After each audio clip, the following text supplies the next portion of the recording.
जब से मैं प्रेग्नेंट थी 2018 में, तब से मैं ये सब संघर्ष कर रही हूँ।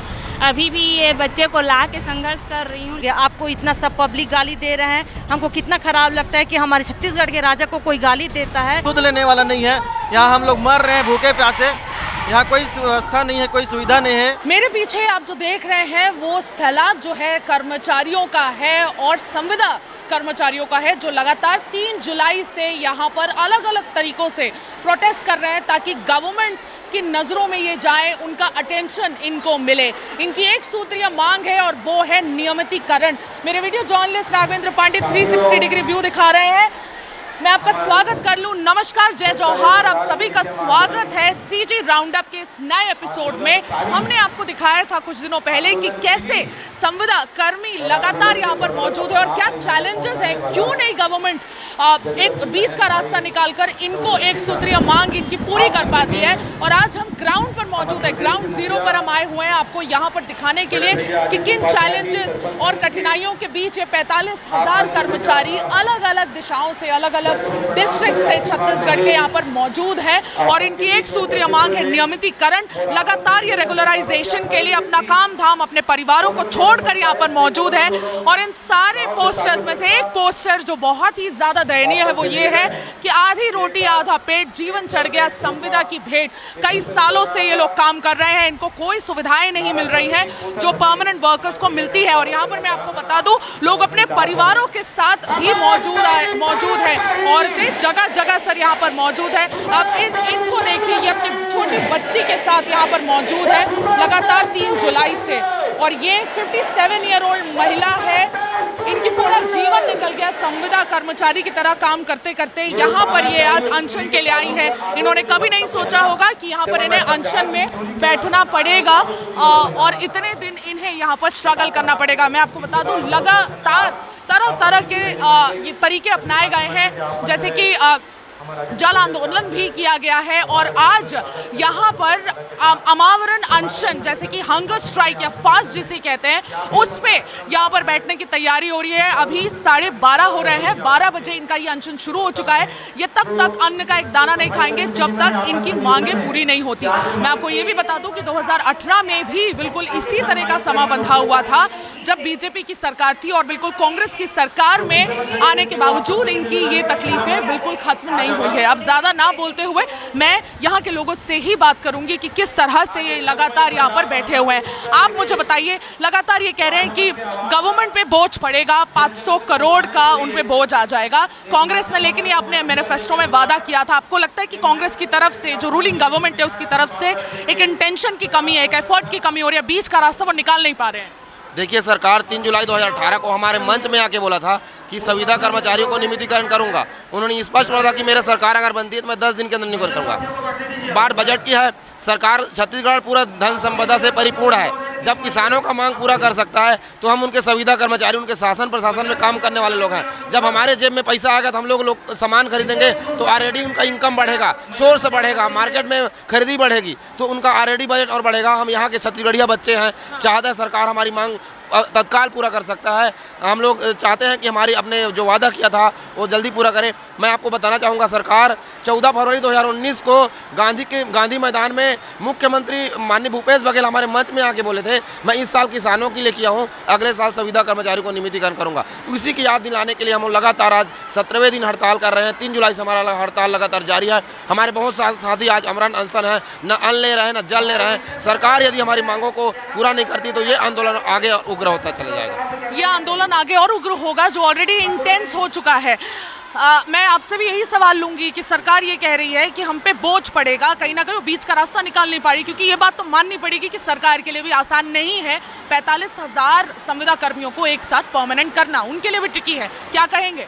मैम देखिए, छत्तीसगढ़ सरकार ने अपने मैनिफेस्टो बनाया था 36 बिंदु और 36 वादा, उसमें शराबबंदी की भी बात की थी। यदि आज दिनांक तक शराबबंदी नहीं हुई है तो मैं कहता हूं कि सिर्फ छत्तीसगढ़ के जितना आबकारी से शराब के से आय होता है उसके 10% पैसा को यदि 45,000 संविदा कर्मचारी के ऊपर लगा दिया जाए तो 45,000 कर्मचारी नियमित हो जाएंगे।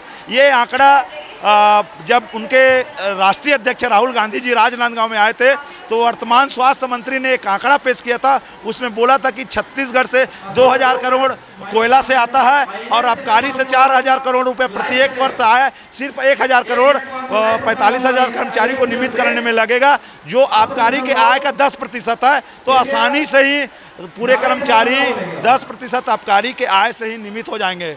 मैडम जी बिल्कुल, लेकिन आप लोग यहाँ पर बैठे हुए हैं, बहुत सारे कार्य है, जो कॉमन मैन है वो भी काफ़ी ज़्यादा सफ़र कर रहा है अपनी जगह, और कहीं ना कहीं गवर्नमेंट डिसीजन लेने में जो डिले कर रही है, मानती हूँ मैं इस बात को, लेकिन कॉमन मैन की तकलीफ़ों का क्या? मैम, हम लोग आप देख लीजिए, पानी के बरसात का मौसम है, इतने बरसात में हम लोग 2000 लोगों को रुकवाए हैं। छत्तीसगढ़ का आसपास का तूता, निमोरा, सरदारी दरबार पूरा मैडम हम लोग रेंट पे लिए हो चुके हैं, और हमने गाड़ी कमाई पैसा चंदा किए हुए हैं हम लोग कर्मचारी लोग 200 और 400, उसी पैसा से हम रहने खाने के लिए ही सबका व्यवस्था कर रहे हैं। उसके बावजूद भी 15-20 किलोमीटर धरना स्थल को दूर भेज दिया गया, एस्मा जैसे कानून लगाया गया। मतलब जो सरकार है, छत्तीसगढ़ सरकार पूरा कुचलना चाहती है, दबाना चाहती है हमारे अनशन को। ये तानाशाही हिटलर प्रशासन जैसे नीति अपना चुकी है, जबकि हम छत्तीसगढ़ के किसान के बच्चे हैं और नरवा गरवा घुरवा बारी रोपा छोपा ऐसे कर रहे हैं। तो हम भी किसान गरीब मजदूर के बच्चे हैं, कोई IAS IPS या कोई MLA या संसद के कोई बच्चे नहीं हैं। चंदा इकट्ठा करके यहाँ पे ये सारा ऑर्गेनाइज किया गया है। 200-400 रुपये चंदा इकट्ठा हो रहा है और वैसे ही ऑर्गेनाइज किया गया है। मैं आपको बता दूँ, तूता जो नॉर्मल शहर है उससे 25 से 30 किलोमीटर की दूरी पर पड़ता है। यहाँ पर कुछ भी नहीं है आसपास, और इसीलिए यहाँ पर जब आप बाहर ग्राउंड में जाएंगे तो खाने की चीज़ें व्यवस्था की गई हैं। लेकिन महिलाओं को कहीं ना कहीं उनके लिए एक अलग चैलेंज भी सामने आ रहा है। जो वॉशरूम्स हैं, जो टॉयलेट्स हैं, वो उतने हाइजीनिक नहीं है, उनमें बहुत ज़्यादा गंदगी, और कई महिलाओं को इन्फेक्शन की भी डेंजर से वो गुजर रहे हैं। यहाँ पर जैसे आप देखेंगे, यहाँ पर एक छोटी बच्ची के साथ एक माँ मौजूद है, जिनके लिए अपने घर के कामों को मैनेज करना, अपने काम को मैनेज करना और यहाँ पर एक प्रोटेस्ट में आना बहुत डिफिकल्ट था। मैं आपसे भी बात करूंगी, कैसे मैनेज करें आप अपने बच्चों को यहाँ पर लेके आए हुए हैं? बहुत मुश्किल होता है हम लोग को यहाँ आने में। हम लोग मैं दंतेवाड़ा से यहाँ आई हुई हूँ। दंतेवाड़ा से यहाँ रहना, यहाँ स्ट्राइक में शामिल होना, पिछले 10-15 दिनों से हम लोग कंटिन्यू आ रहे हैं। बच्चे के साथ में घर में बूढ़े मम्मी पापा हैं, उनको छोड़ के आ रहे हैं। और ये हम लोग मतलब जब से मैं प्रेग्नेंट थी 2018 में, तब से मैं ये सब संघर्ष कर रही हूँ। अभी भी ये बच्चे को ला के संघर्ष कर रही हूँ, लेकिन सरकार को होश नहीं है, वो सुन नहीं रहे हैं और वो अपना वादा खिलाफी कर रहे हैं। खुद 2018 में खुद घोषणा किए थे कि 10 दिन में नियमितीकरण करेंगे करके, तो थोड़ा उम्मीद जगा था कि चलो हो जाएगा करके, लेकिन अभी भी हम उस मुश्किल से झेल रहे हैं। बच्चे के साथ आ रही हूँ, बहुत तकलीफ होता है यहाँ आने। बच्चे के साथ आ रही हैं, जब से इस बच्ची के साथ वो प्रेग्नेंट थी तब से उनका ये स्ट्रगल जारी है। अपने आप में बहुत दयनीय स्थिति है। बच्ची अभी 2 साल की हो गई है, 3-4 साल की हो गई है, और अभी भी ये स्ट्रगल चल रहा है लगातार यहाँ पे लोगों का। मेरे साथ ये 57 वर्षीय एक महिला भी मौजूद है। आपका पूरा जीवन संविदा में ही निकल गया? अभी भी परमानेंट नहीं हुए आप? और क्या मतलब जो चीज़ें हैं, मतलब आप लोग परमानेंट, आप लोग नियमितीकरण क्यों चाह रहे हैं? आप लोग किस वजह से चाह रहे हैं? जो हमारे ऑडियंस है जो समझ नहीं पाई है, उनको ज़रा बताइए कि नियमितीकरण आप लोगों के लिए महत्वपूर्ण क्यों है? महत्वपूर्ण है इसलिए क्योंकि ना बीमा है, ना हमारे पास पेंशन है, और हमको अपना भी लाइफ देखना है, आने वाले बच्चों का भी लाइफ देखना है। अगर आप हमारे ये सब सुविधा देंगे तो हम आपको जीवन भर हम अपने राज्य में राजा घोषित करेंगे। अगर आप हमको साथ नहीं दोगे तो फिर आप कैसे राजा बनोगे? आपको इतना सब पब्लिक गाली दे रहे हैं, हमको कितना ख़राब लगता है कि हमारे छत्तीसगढ़ के राजा को कोई गाली देता है, हमारे ऊपर क्या बीतता है। पर ये सब चीज़ को आप क्यों नहीं समझ रहे हो कि हमको नियमित कर दो, कितना परेशानी झेल रहे हैं। अगर आप हमको नियमित करोगे, हम आपको पूर्ण रूप से सहयोग करके आपका और कारोबार को आगे बढ़ाएंगे, आपका नाम बढ़ाएंगे, आपका जितना है पूरा बढ़ाएंगे। आप ये फालतू पैसा खर्चा क्यों कर रहे हो? वो गोबर सब कचरा मचरा क्या सब। हम तो 4.5 साल पहले ही आपको ये सब मांग किए थे कि हमको नियमित करो, तो ये सब आपको सोचना चाहिए था। तो कितने साल हो गए संविदा कर्मचारी की तरह काम करते हो? मेरे को 10-12 साल हो गया है। 10-12 साल हो गए हैं इनको, और एक इन्होंने काफ़ी इमोशनल मैसेज भी दिया कि अगर नियमितीकरण हो जाएगा तो दुआएं मिलेंगी, और कहीं ना कहीं जो कमियां हैं और जो चीज़ें, जो दुआओं की ज़रूरत है अभी दोनों गवर्नमेंट्स को, वो दोनों गवर्नमेंट को मिलेगी। आप थोड़ा आगे आइए, आप बात करने के लिए काफ़ी उतारू थे। मुझे आप ये बताइए कि बीजेपी कार्यकाल में भी यही आप लोग का एक सिचुएशन था। लगातार कांग्रेस ने वादा किया, कहा कि भाई हम कर देंगे नियमितीकरण बिल्कुल 10 दिनों में, और वो अभी तक नियमितीकरण हुआ नहीं है। आपको लग रहा है कोई भी सरकार कुछ भी करने के लिए, आप लोग की मदद करने के लिए तैयार है?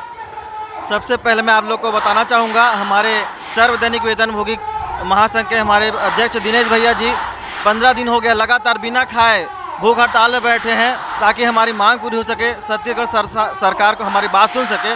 और हम आपको ये बता दें कि जब रमन सरकार की जब सरकार थी छत्तीसगढ़ में, तब हमने दिल्ली तक 1250 किलोमीटर पद यात्रा, दिल्ली तक हम छत्तीसगढ़ से ना रायपुर से दिल्ली तक पद यात्रा किए थे हम लोग। उसके बावजूद कोई रिजल्ट नहीं मिला हम लोग को, और ना ही अब तक, जब कि कांग्रेस सरकार ने कहा था 10 दिन में नियमितीकरण करेंगे, लेकिन अब तो उनकी सरकार फिर से चुनाव होने वाली है, 4.5 साल पूरा हो चुका है, फिर भी कोई यहाँ सुध लेने वाला नहीं है। यहाँ हम लोग मर रहे हैं भूखे प्यासे, यहाँ कोई व्यवस्था नहीं है, कोई सुविधा नहीं है। बीजेपी वाले अभी फिर से दोबारा आए थे आप लोगों के पास ये कहने के लिए कि अगर बीजेपी आ जाती है तो हम नियमितीकरण कर देंगे, भरोसा है आप? अब बोलते तो सब जन वैसने है ना, बीजेपी बोली, कांग्रेस बोली, लेकिन जे करी ना हमार मन नियमितीकरण जे करी, हमन ओकर सपोर्ट करबो, ओकर साथ देबो। काबर हमन गरीब आदमी, खेती किसानी वाला किसान परिवार के बेटा रहन, गांव के लड़का रहन, हमन तो बहुत छत्तीसगढ़िया मन एकदम सीधवा रहन, काकरो बात में मान लेथन। लेकिन अब बहुत हो गए सीधवापन, बहुत हो गए सम्मान। अब जे हमन नियमितीकरण ना ओकरे हमन ओला वोट देबो, ओहिला जिताबो। अगर एक भूपेश सरकार हमन नियमितीकरण नहीं करी तो भूल जाही कि छत्तीसगढ़ में दोबारा राज करी। खत्म कहानी। 4 दिन का मानसून सेशन भी चल रहा है, कल स्थगित हो गया क्योंकि विधि रतन भसिन जी को श्रद्धांजलि दी गई और उसके बाद स्थगित कर दिया गया। अगर इस 4 दिन में कोई फैसला नहीं होता है, अनुपूरक बजट पेश किया जाएगा, 3000 करोड़ का सप्लीमेंट्री बजट भी कहा जाता है, नहीं हुआ, क्या करेंगे? अभी भी हम अभी भी सामूहिक इस्तीफा तो दे चुके हैं, क्योंकि एस्मा लगा दिया। एस्मा लगाने के बाद ऐसे भी हमारा जॉब खत्म हो चुका है, ऐसा उनके द्वारा घोषित हो चुका है। और संविधाओं का ऐसा कोई भी मूल प्रूफ ठोस सबूत नहीं है कि हम नियमित की तरह हमको हर तरीका की सुविधा मिल सके। ऐसे भी सरकार ये को कितने तरीके से हमने अवगत कराने की कोशिश करी है, चिट्ठी प्रपत्र भेजकर कि हमसे वार्तालाप करे, हमारे प्रांतीय टीम से वार्तालाप करे, लेकिन अभी तक के उनके ना ही किसी के मतलब कर्मचारी के द्वारा यहाँ आके मंच पे वार्तालाप किए, ना ही हमारे प्रांतीय टीम को बुलाए हैं। हमारे विपक्षी दल के नेता लोग आके, माननीय मुख्यमंत्री रमन जी ने आके यहाँ पे अपना वादा प्रस्तुत किया है। 5 साल पहले भी उन्होंने आके हमारे मंच पे यही कहा था कि आप मुझे वोट कीजिए और मैं आपको 10 दिनों के अंदर नियमितीकरण दिलाऊंगा, लेकिन उनके द्वारा फिर कुछ नहीं किया गया। उनके जाने के पश्चात भूपेश बघेल सरकार जी आए और उनके द्वारा हमको 10 दिवस के अंदर नियमितीकरण करने का वादा करके गए, लेकिन वादा आज 10 दिवस का 4.5 साल बीत गया और आज विधानसभा सत्र का लास्ट चल रहा है। आगे का फ्यूचर कोर्स ऑफ एक्शन क्या होगा? आप लोग कैसे इसको इंटेंसिफाई करेंगे? इसमें यह है कि हम अभी आमरण अनशन तक का चले जाएंगे। कोई जब तक के हमको नियमितीकरण नहीं किया जाएगा तब तक हम यहाँ से हिलेंगे नहीं, डुलेंगे नहीं, क्योंकि रायपुर से 20 किलोमीटर दूर सभी पूरे छत्तीसगढ़ प्रांचल से लोग आए हुए हैं अपने बच्चे को लेके, माता बहनें यहाँ पे बैठे हुए लगातार 17 दिवस तक का स्ट्राइक कर रहे हैं। अनशन चलता रहेगा, आमरण अनशन चलता रहेगा। इन्होंने बहुत सारी क्रिएटिविटी अपनाई अपने प्रोटेस्ट को करने में, अब ये इतने विवश हो चुके हैं, अब ये आमरण अनशन पे बैठ गए हैं। वहाँ पर स्टेज में कुछ लोग 12 बजे से बिल्कुल बैठ गए। ये एक अन्न का दाना भी नहीं लेंगे, ना पानी ग्रहण करेंगे। और मैं आपको बता दूं, जो वहाँ पर कंबल ओढ़े जो लेटे हुए हैं, उनको 15 दिन हो गए आमरण अनशन करते हुए, वो लगातार फास्ट में बने हुए हैं। हमारा छत्तीसगढ़ तक का आज का राउंड अप का एपिसोड बड़ा रहा, लेकिन ज़रूर इन सभी की जो मांगे थी वो आप लोगों तक पहुंचाना हमारे लिए बहुत बहुत ज़रूरी था। हमारे साथ बने रहिएगा। छत्तीसगढ़ राउंड अप के दूसरे एपिसोड में हम फिर हाजिर होंगे। तब तक मुझे, सुमी राजपुन और मेरे वीडियो जर्नलिस्ट राघवेंद्र पांडे को विदा दीजिए। बने रहिएगा छत्तीसगढ़ तक पर।